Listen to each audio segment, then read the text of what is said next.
nañuy doxale biir assemblée moom liggéeyam la. mënul ñëw chaque jour di ñu laaj Abdourahmane Thierno lan ngeen xalaat moom moo fay doxal mais li am solo mooy balaa ñuy dugg assemblée foofu nag pour man affaire groupe bi la pour man foofu député bi amul sax marge de manœuvre individuelle. parce que enjeu bi c'est important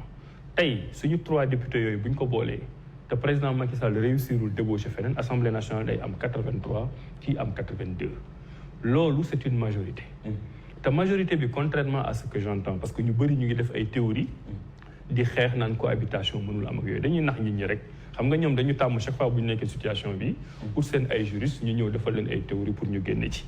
gis nga cohabitation kenn mënul wax ne c'est obligatoire ñoom noonu lañ koy bëgg a présenter pour mën ko fët dellu gannaaw cohabitation kenn du ko bind ci constitution cohabitation c'est les conséquences politiques d'une élection yoo xam ne président de la République moo koy tiré tey si assemblée nationale opposition dafa am 83 députés pouvoir am fa 82 députés président Macky Sall nan lay gouverner ñoom ci seen argumentation dama leen di dégg ñu naan le président de la République mën na utiliser ses pouvoirs exceptionnels mais même biir pouvoir exceptionnel yooyu nga xam ne moom lay utiliser mais assemblée nationale dafay continuer am doole. parce que ça veut dire que rek ça veut pas dire que président mooy buur mooy buub mi lu ko neex def mais argument bi may gën a dégg mooy président mën na gouverner par ordonnance c'est-à-dire que genre loi d'habilitation comme li amoon Covid mais ñi di wax loolu ñëpp ils oublient te argument ba dama koy dégg souvent ils oublient que mais assemblée nationale moom mi am droit légiférer jël ay décisions jël ay lois moom mooy jox président de la République autorisation ne ko mën nga gouverner par ordonnance donc bu dee opposition moo fa majoritaire mais nan la xel ak mën a xalaate opposition boobu jox autorisation président de la République donc côté boo ko mënti jëlee parce que Sénégal normalement pour nga jënd fi big sax da nga war a am autorisation du Parlement président de la République bu dee amu fa majorité ça veut dire que opposition mooy majorité léegi nag bu boobaa il faut pas aller dem ci constitution bi di xool naan fan la ñu waxee cohabitation non présidence mooy am intelligence ak lucidité ne fii kat loi bu ma fa yóbbu mënul nekk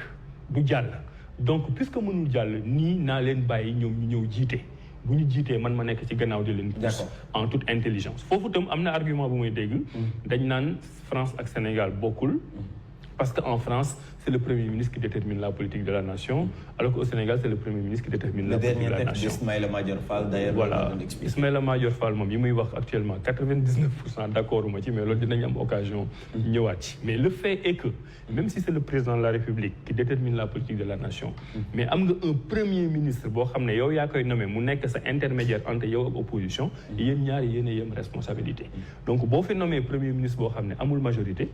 soit premier ministre bi peut-être que du jël risque def vote de confiance parce que bu ko defee député daaneel ko mais même bu deful vote de confiance député yi mën nañ def motion de censure daaneel ko damay fàttali ne président de la République amul droit dissoudre assemblée nationale bi dans les 2 premières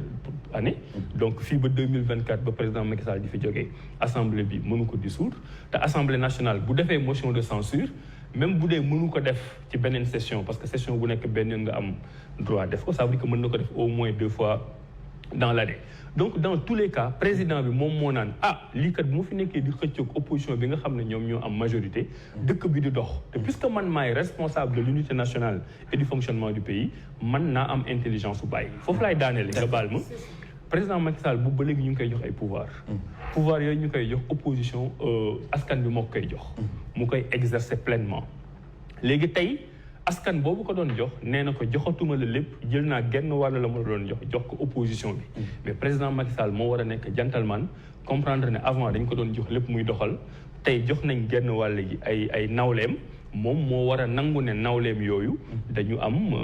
responsabilité doxal bu ñu nekkoon dans un pays normal waxuma sax ay nomination premier ministre mais le président de la République dafa war a woo les coalitions yi nga xam ne ñoo participer ci élection législative yi parce que dafa bari woon ay filtres